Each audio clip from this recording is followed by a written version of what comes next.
Hola, què tal? Benvinguts de nou al canal del Raconet. Avui us vull portar un vídeo sobre la suma i la resta amb el panell numèric. Aquest material que tinc aquí darrere és un material molt simple.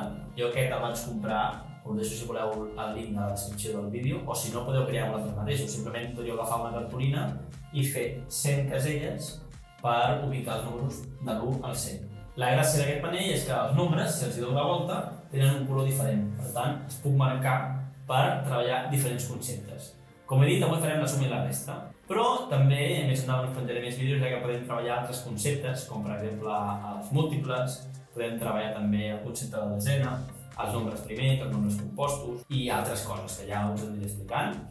I no m'enrotllo més, que us deixo el vídeo, d'acord? Un exemple de suma amb el panell numèric podria ser 23 més 46, per exemple.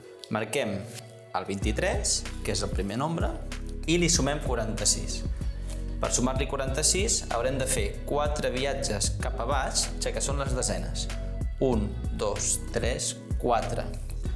Tenim fins al 63. I ara ens falten sumar les 6 unitats. Doncs fem 6 viatges cap a la dreta. 1, 2, 3, 4, 5, 6. Molt bé. 23 més 46 són 69. Pel que fa a la resta, també podríem fer el mateix, però en aquest cas invertint les direccions. Per exemple, fem la resta 57 menys 45. Marquem el 57 i haurem de fer 4 viatges, en aquest cas, cap amunt. És a dir, li restarem 4 desenes. 1, 2, 3, 4. Estem al 17 i ara ens falta restar les 5 unitats. Doncs fem 5 viatges cap a l'esquerra. 1, 2, 3, 4, 5. 57 menys 45 són 12.